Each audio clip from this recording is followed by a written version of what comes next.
E aí pessoal, sejam bem-vindos, esse aqui é o Comics and Code. E bom, esse é um vídeo que eu tava esperando muito pra fazer, que é sobre o seriado The Sandman, da Netflix, né? Então assim, cara, eu tava bastante ansioso, eu gosto demais de Sandman. Eu até trouxe aqui a minha edição definitiva do Sandman, volume 1, tá?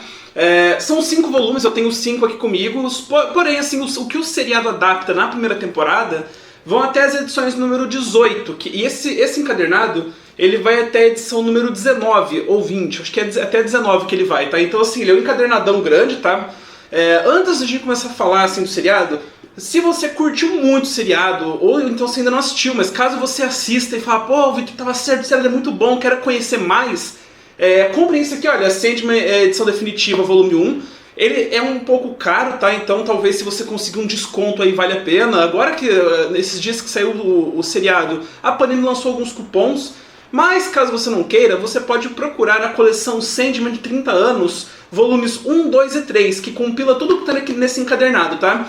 Foi publicado lá em 2019, 2020, 2019 e 2020 pela Panini, porém, a Panini está relançando agora no momento. Inclusive ela está lançando um box bem bonito, porque essa coleção de 30 anos vai até a edição número 14, tá? E ela publica tudo que tem nesses encadernados em capa dura e mais ainda o Sandman Prelúdio. Mas, cara, vale muito a pena aí, e essas edições de 30 anos são mais baratas, elas ficam na faixa de R$40 cada volume e acaba ficando mais em conta, né? Então assim, se você conseguir edição de luxo, beleza, muito legal, só que se você quer só pela leitura mesmo, cara, você não vai se arrepender com qualquer edição que você... O que importa é a história, né? E bom, vamos lá então, eu tive que pegar uma cola aqui, tá? Porque eu tô usando meu tablet aqui porque eu anotei muita coisa pra falar sobre isso aqui. Primeiro de tudo eu quero falar sobre os episódios, eu achei muito foda mesmo. Antes de eu falar dos episódios, eu curti o seriado, eu amei o seriado, foi assim, posso dizer que é um dos meus seriados favoritos até hoje, tá? Ele é melhor que o quadrinho? Não, pelo menos pra mim não, né? Eu não sou aquele tipo de pessoa chata que fica falando, não tem como ser melhor que o quadrinho, né? Porque é a obra base, não sei o que, mas não tem mesmo. Nesse caso aqui, na minha opinião, o quadrinho ele é muito melhor, tá? Obviamente houveram alterações e mudanças que foram necessárias ao decorrer aí da narrativa, que quando você vai transitar de quadrinho para alguma outra mídia, principalmente uma mídia audiovisual, tem muitos elementos que não funcionam. Então assim, no quadrinho funciona, e eu vi muita gente reclamando, mas isso aqui... Tá, teve reclamações bem ridículas, assim, sabe? Por causa que houveram questões de mudança de cor nos personagens, né? Personagem que era branco, agora personagem ele é negro. Teve mudança de gênero, tinha personagem que era representado como homem, agora tá como mulher, e a galera chiou demais por causa disso. Babaquice, não se apegue a isso, não atrapalha em nada. Na verdade, eu achei até que algumas alterações foram muito boas, tá? E pessoal, vamos lá, né? A gente tá falando aqui sobre sonhos e pesadelos, eles não possuem uma forma física, eles podem assumir qualquer forma, então essas reclamações são completamente incoerentes, beleza? Sem contar que são preconceituosas e estúpidas, né? Mas vamos lá. A primeira coisa que eu quero falar é sobre os episódios, tá? A maioria deles seguem os nomes das HQs. Por exemplo, o episódio 1, O Sono dos Justos, adapta Sandman número 1, Sleep of the Just, que também foi traduzido aqui como Sonho dos Justos, tá? O episódio 2 chama-se Anfitriões Imperfeitos e adapta a edição número 2 da revista do Sandman, lá de 1988, que é Imperfect Hosts, beleza? Episódio número 3, Sonhe Comigo, que adapta a edição Dream a Little Dream of Me, do Sandman, que é a terceira edição que envolve lá o John Constantine. Episódio 4, Uma Esperança no Inferno, e adapta Sandman número 4, que é A Hope in Hell. Eu vou comentar aqui, tá? Esse episódio na série, no quadrinho, o Neil Gaiman ele faz um esquema que ele dropa uma informação e ele retoma essa informação lá na frente pra você entender o que aconteceu.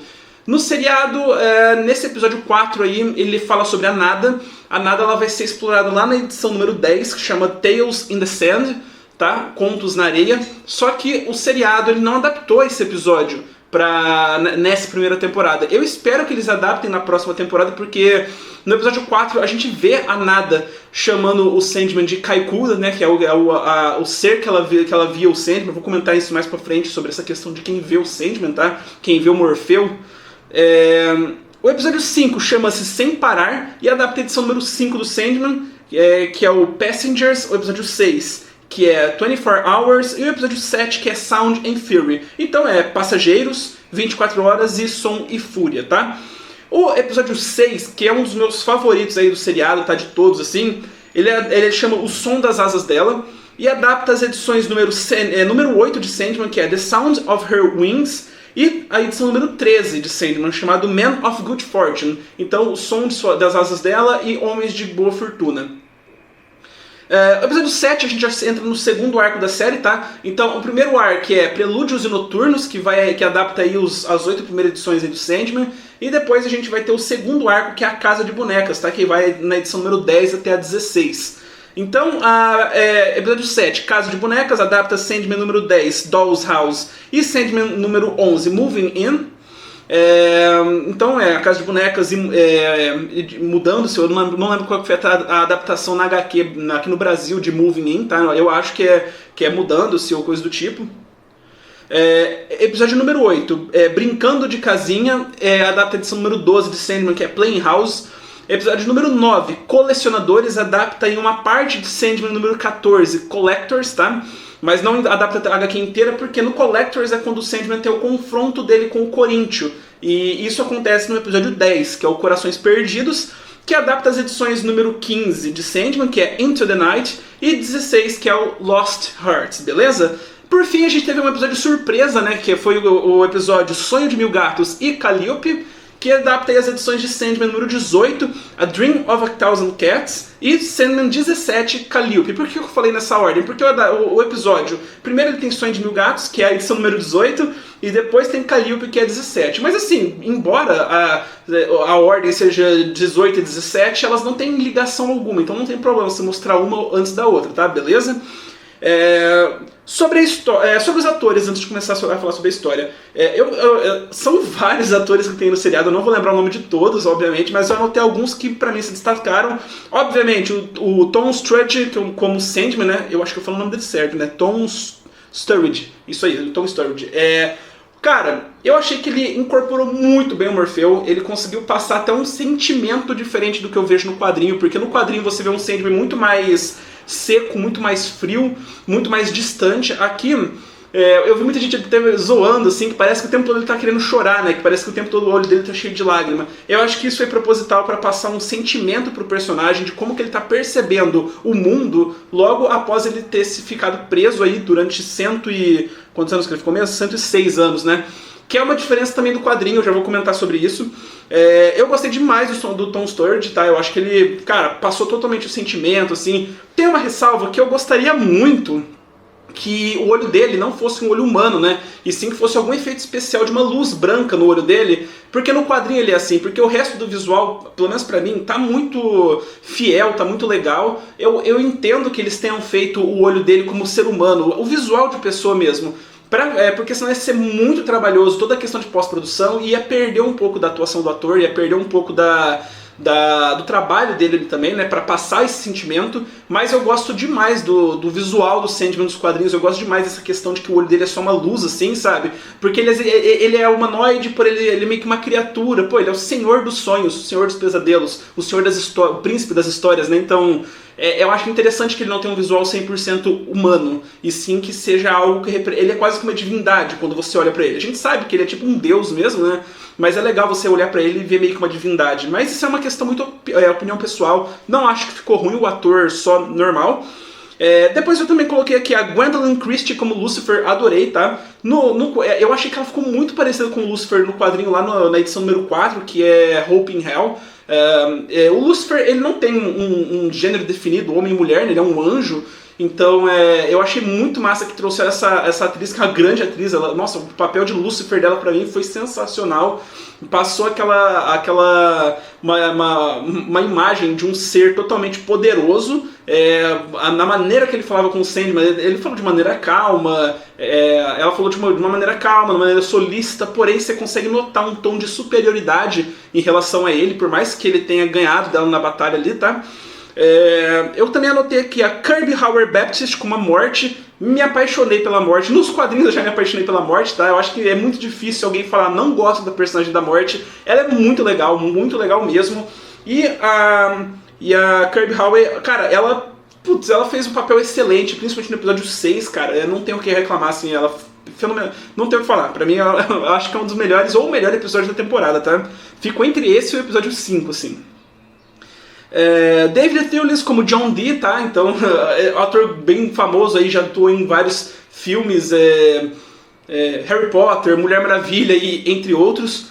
O cara dá um show como John Dee, cara, eu achei ele sensacional, achei um puta vilão, melhor que o Corinthians na minha opinião, ele foi sensacional, o final ali do episódio 5, ele adapta muito bem no quadrinho, no quadrinho é um pouco mais violento, tá, ele é um pouco mais sombrio, um pouco mais pesado, mas cara, ele transcreveu o quadrinho pra tela perfeitamente, assim, não tenho o que falar.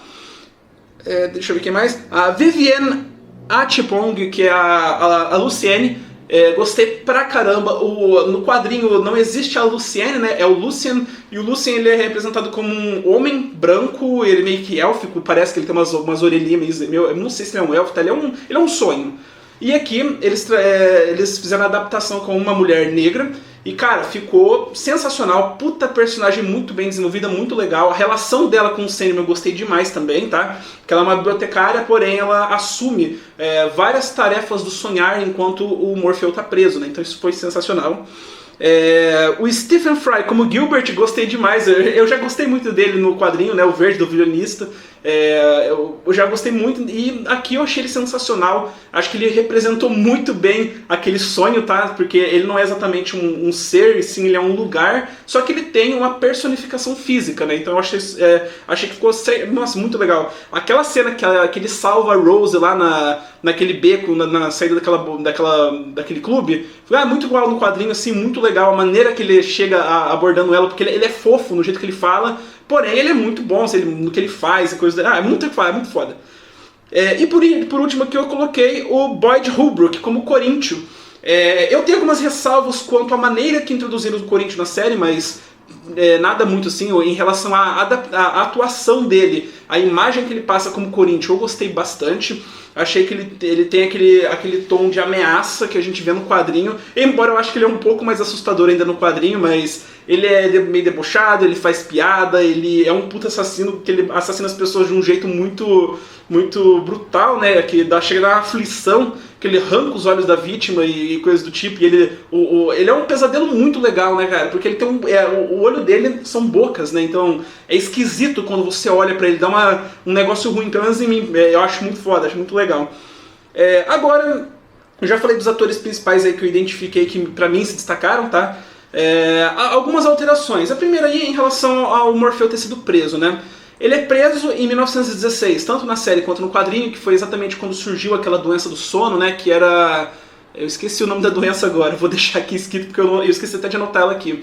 Encefalite hepática, alguma coisa assim? Pode ser que seja isso. No quadrinho ele é solto em 1988, que é exatamente quando o quadrinho começa a ser publicado, e na série ele é solto em 2022, então que é quando a série ela é lançada, né? Então foi uma alteração que na verdade foi uma adaptação bem interessante para os dias atuais, então não faria sentido se passar em 1988, é mais legal que ele tenha saído na época atual, e sinceramente ter ficado preso uns anos a mais aí na narrativa não conta muita coisa. Então no quadrinho passam-se 72 anos e na série passam-se 106 anos. Já comentei da Luciene, né, que ela era Luciene no quadrinho e Luciene na série. O primeiro corvo que a gente vê, a Bethany, ela não existe no quadrinho, tá? Sempre foi o Matthew, mas ali eles colocaram ali pra gente já criar uma identidade e também pra gente criar essa sensação do ódio que o Morfeu vai sentir pelo Alex, né? Lá no primeiro episódio. Então, isso não tem no quadrinho. O ódio do Morfeu vai crescendo com base em que ele fica preso, né? Ele é aprisionado por humanos, ele se sente humilhado, porque, pô, alguém tão poderoso como ele foi preso por uma pessoa que é um amador, na verdade, o Magus, né? Ele é um amador, pô. Ele mesmo diz isso. E ele sente um ódio muito grande, ele tem um ego muito grande. O Morfeu, antes de ser capturado, ele é completamente diferente do Morfeu quando ele é solto, tá? Ele é bem diferente a Bethany não existia, mas ela também só existiu por pouco tempo no episódio, né? A introdução narrada, tá? No Sandman, no quadrinho, isso é uma coisa que eu não curto muito. Eu achei linda a cena de introdução dele falando que ele é o senhor dos sonhos, que quando as pessoas dormem elas vão pro reino dele. Eu achei isso legal, porém No quadrinho legal, principalmente se você não conhece nada de Sandman, é muito massa que você abre o quadrinho, você não sabe o que se trata aquilo, quem que é aquele cara, qual é o poder dele, você fica bem assim, confuso, e conforme vai passando as páginas, aos poucos, você vai descobrindo quem que ele é, o que ele pode fazer. No seriado, logo nos primeiros 5 minutos de abertura, você já sabe quem que ele é, qual que é o poder dele, o que ele domina. Então, assim, eu acho que acaba perdendo um pouco da surpresa de, pra quem não conhece nada do seriado, ou da mitologia do Sandman mesmo, pra quem não conhece nada, a pessoa já descobre ele no começo. E eu acho muito legal isso no quadrinho, que você aos poucos vai descobrindo quem que ele é. Porque até mesmo quando ele se solta, você ainda não tem aquela noção de que ele é tão poderoso. A partir do momento que ele recupera todas as ferramentas dele, daí sim você percebe, porra, esse cara não se brinca. Então eu acho isso legal, tá? Mas isso é uma questão muito pessoal também, tá? Deixa eu ver o que mais. A Johanna Constantine, né? A Johanna Constantine foi adaptada na série. Foi uma questão mais de direitos autorais, que eles não colocaram o John Constantine. Eu acho que não é uma coisa que muda muita coisa pra mim ter alterado de John pra Johanna.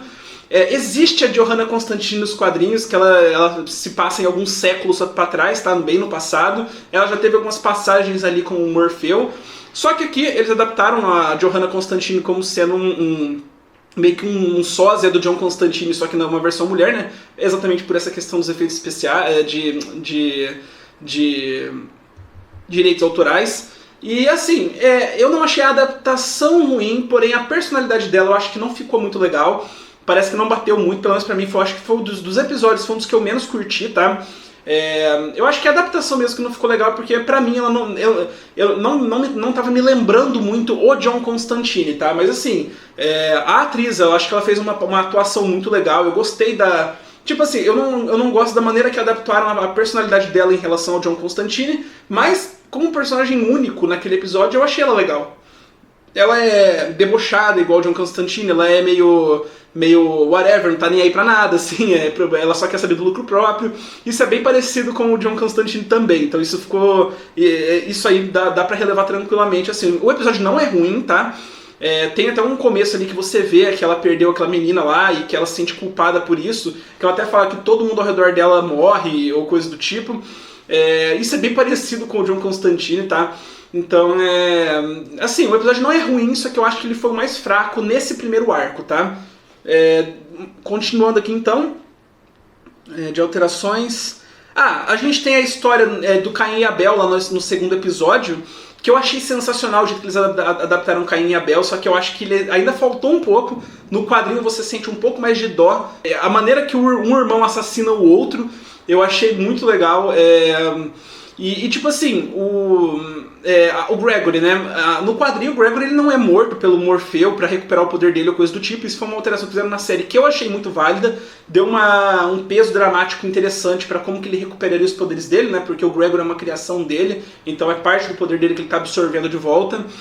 Daí assim que surge o Gold, né? Que é aquele bebê gárgula que a gente vê que é muito massa.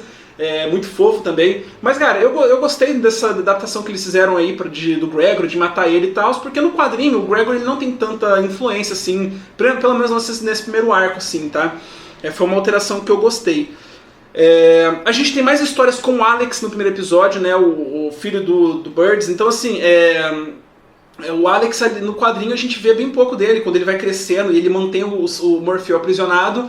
E aqui no seriado não, a gente vê todo o romance dele se desenvolvendo, vê várias interações que ele tenta ter com o Morfeu. Tudo isso não existe no quadrinho, mas obviamente, né, eles tinham que estender essa história e criar ali um ciclo dramático pra gente conseguir ter uma conexão com esses dois personagens pra ter um episódio completo, porque o episódio tem 1 hora. Então, assim, no quadrinho é um pouco menor essa história, né, então assim, eles colocaram mais história ali em cima do Alex, beleza. A gente não tem outra alteração, desconexão com o universo DC. Por exemplo, a gente tem uma interação, na época a Liga da Justiça era a Liga da Justiça, a Liguinha, que eu acho que eu já comentei em alguns vídeos, que é a liga lá formada pelo John Jones, né, o Caçador de Marte, o Guy Gardner, Besouro Azul, Gladiador Dourado, Poderosa e outros. Não é a liga tradicional que a gente conhece. E no Sandman HQ, tem uma cena que a gente vê o Caçador de Marte vendo o Morfeu como uma criatura divina que ele via lá em Marte. Então, assim, isso já deixa estabelecido pra gente que o Morfeu ele não aparece só para os seres humanos, ele aparece para qualquer tipo de criatura, para qualquer espécie, de qualquer planeta, porque ele atua no universo todo, não só com os seres humanos. Mas a gente também vai ver isso lá no Sonho de Mil Gatos, tá? Que ele também aparece para os gatos, então e tem tudo isso. A gente não tem a mãe do John Dee, tá? Eu nem lembro se no quadrinho ela é citada ou algo do tipo, mas não existe todo aquele arco de que ela ficou com as joias com a joia e com o elmo e com a algibeira dele, e depois ela vendeu pra um demônio, que tipo, a gente sabe que ele foi trocado por um demônio pelo Corazon, que a gente vê lá no episódio 4, mas no quadrinho não especifica que é a mãe do John Dee, a gente não tem todo aquele arco dela com o amuleto da proteção passando pra frente, e o John Dee recebendo esse amuleto. Não temos isso no quadrinho, tá? Isso foi uma invenção da série que pra mim fez muito sentido, conecta a cronologia, né, de quando dela não ter envelhecido, porque ela estava em posse daqueles itens, desde lá da época lá de 1916, que ela tava lá com o Birds e coisas do tipo. Então eu achei isso bem massa, tá? Eu gostei bastante dessa criação que eles colocaram na narrativa para conectar o John Dee lá no final com a mãe dele, com lá desde a captura do Sandman. Eu achei isso massa. Uma coisa que eu não gostei é colocar o Corinthians como vilão da temporada logo no começo. O Corinthians ele só chega a aparecer lá em Casa de Bonecas, assim, que você começa a focar nele, e aqui não, ele tem uma participação muito grande em toda a temporada, desde o Sandman no começo, lá na série, né? Ele sai pra ir atrás do Corinthians, e logo naquela introdução, e é aquele momento que ele é capturado. Então, cara, isso eu não achei muito legal. Eles quiseram fazer com que o Corinthians fosse o grande vilão ali. E eu acho legal no quadrinho que cada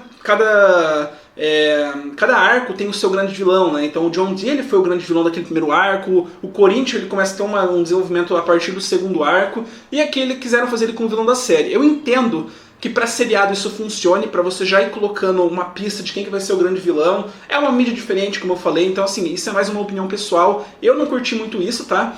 Mas eu tenho certeza que muita gente deve ter gostado, e pra até se situar em quem que é o vilão, o que que tá acontecendo, pra ter uma noção de ambientação mesmo. Eu acho que isso faz sentido. Não é uma coisa que eu curto, mas eu sei que faz sentido. Aqui, pra falar agora no segundo arco, Casa de Bonecas, né? Uma diferença que a gente tem é o seguinte: aquele pesadelo que é o Gault, que ele capturou o Jed Walker e transformou ele no Sandman e tal, isso não existe no quadrinho, tá? No quadrinho o Gault também não existe. Quem existe é o Glob e o Brute, que são dois pesadelos que estavam vivendo dentro da mente do Jed. Eles não viviam no sonhar, era dentro da mente do moleque. O Morfeu, quando ele descobre onde que eles estão vivendo, o que eles estão fazendo, ele fica muito puto. E dentro da cabeça dele, ele trouxe de volta o Hector Hall, que foi o Sandman no passado, que é uma história escrita pelo Jack Kirby. E também ele traz a Lita Hall, que é a esposa dele, e ela engravida dele. Só que essa gravidez faz parte de um sonho, portanto esse filho é do Morfeu. Isso a gente vê na série, né? A Lita Hall, ela tem a gente tem um grande arco envolvendo a Lita Hall, e no seriado não existe, tá? A Lita Hall tem uma participação bem pequena, só pra essa parte que ela vivia dentro da mente do Jed ali com o Hector, que é o falecido esposo dela. E assim... Eu achei isso bem legal, eu gostei de como que foi traduzido isso pra série, embora seja bem diferente. Eu acho que o arco Casa de Bonecas foi o arco que mais mudou coisas. Então assim, o Gault não existia, o Glob e o Groot então não existem na série, só existem no quadrinho, né? O Morfeu pedindo perdão a Lucienne, né? O Morfeu, a gente já vê um processo dele de humanização a partir do momento que ele consegue se soltar, tá? Então isso a gente não vê no quadrinho, ele pedindo perdão, sendo uma pessoa mais legal, assim. Ele vai ficando mais legal com o passar do tempo. Tem um arco dele com a com a Delírio, que é muito legal. Arcos dele envolvendo a morte, que é muito legal, que você vê que ele vai mudando a personalidade dele, né? Ele aprendeu, nesse tempo que ele fica preso, ele aprendeu algo muito importante, que foi a humildade. Ele aprendeu ali que ele não pode ter todo aquele ego dele. Pô, ele com todo o poder dele foi preso por um mago de segunda categoria. Então assim, ele aprende um pouco sobre humildade, né? Isso vai mudando a cabeça dele. Deixa eu ver o que mais aqui. A mãe da Rose, ela tá viva nas HQs, tá? Ela não morre, ela não morre igual lá no seriado. Então quem vai morrer daí é só o Unity Kincaid mesmo, que ela era pra ser o Vortex, né? A Lita Hall eu já comentei que ela não existe, deixa eu ver... uma outra alteração que eu gostei muito, tá? É a maneira que o Morfeu consegue se libertar, tá? No quadrinho, ele se finge de morto, daí os caras pensam que ele tá de fato morto, a hora que eles abrem a cela de vidro dele, aí ele consegue escapar com o poder dele. E eu achei meio brega, assim, de pô, os caras foram enganados, estão mantendo o cara preso aí há 70 anos e foi enganado por um truquezinho desse, puta merda, né? Mas ali não, eu achei muito foda que tem a questão da cadeira de roda, que ele dá uma quebradinha no círculo e ninguém percebe isso e ele consegue fazer o guarda dormir. E é muito massa pra você já mostrar um pouco do poder dele quando ele faz isso. Eu achei, caramba, muito foda. Eu achei isso particularmente melhor que no quadrinho. Ah, mas então você acha que tem coisa que é melhor que o quadrinho? Porque Sandman é considerado uma das maiores obras dos quadrinhos. Sim, eu acho, pô, o Neil Gaiman tá na escrita desse negócio. O bagulho é dele, tá ligado? Ele pode alterar ali e a gente não tem o que falar se ficou melhor. Se ficou melhor, não tem o porquê ter um preciosismo tão grande em cima disso. Obviamente que isso aqui é extremamente importante e dificilmente algo vai ficar muito melhor do que aqui no geral. Mas uma coisa ou outra de alteração pode ser que fique bom. Isso, na minha opinião, ficou melhor. Eu gostei demais dessa nova maneira que ele conseguiu escapar, tá? Bom, comentar sobre a morte. Achei ela sensacional, igual na HQ, assim, a morte também o visual dela foi alterado, tá? No quadrinho ela é uma mulher branca, totalmente pálida, todos os eternos, todos os perpétuos são figuras extremamente pálidas, né? A morte não, ela foi substituída por uma mulher negra e ficou perfeito, lindo, top demais. A atuação dela, a maneira que ela se porta em relação às pessoas, ela é doce, ela é acolhedora, cara, sensacional, não tenho o que falar da morte. O Rob Godling, né, que é o cara lá do Homens de Boa Fortuna, que é o cara que não quer morrer nunca, que ele encontra o Morfeu a cada 100 anos no bar, né, pra conversar. Sensacional, não tenho o que falar, acho que ficou top demais. Noite de Mil Gatos, não tenho o que falar, pra mim ficou perfeito aquilo. Se você ler o quadrinho vai ser muito parecido, tá? É uma animação. Quando eu vi que ia lançar Noite de Mil Gatos, eu não cheguei a ver ainda o episódio, como é que ele seria adaptado. Eu pensei, puta, mas será que os caras vão fazer CGI de gato conversando? Mas não, cara, fizeram uma animação que ficou lindo. Nossa, cara, eu achei perfeito. Muito, muito, muito bom, gostei demais. E Calliope também, a adaptação ali da edição número 17, né? Acho que é 17, isso. Achei sensacional, eu gostei muito da maneira que eles adaptaram, bem parecido também com o quadrinho, um conto ali, história fechada. Porém, Calliope serve pra mostrar umas diferenças já que o Morfeu tá tendo na personalidade dele a partir do momento que ele consegue se libertar, né? Então é muito importante pra ver como que ele... Porque, pô, mais pra frente, na segunda temporada, se eles adaptarem a história de Calliope, a história da Nada, vocês vão ver como é que o Morpheus ele era, desculpa a palavra, um filho da... Ele tinha um ego muito forte, se alguém rejeitasse... Pô, spoiler, tá? Ele condenou a Nada pro inferno porque ela não quis ficar com ele. Muito filha da... tá ligado? Mas assim, tirando isso, ele vai aprendendo a ser uma pessoa legal e coisas do tipo, então você vai acompanhando isso, e esse episódio da Calliope serve muito bem como base pra você já ver essa transformação acontecendo. Bom, pessoal, eu acho que eu falei tudo que eu queria falar aí do seriado e como que eu curto demais essa série aqui. Eu acho que é uma das melhores coisas que eu já li nos quadrinhos. Se você quiser ler, vale muito a pena. Cara, corre atrás disso, é muito bom. E é isso aí, pessoal. Se você curtiu e puder compartilhar, eu agradeceria muito. Muito obrigado e até mais.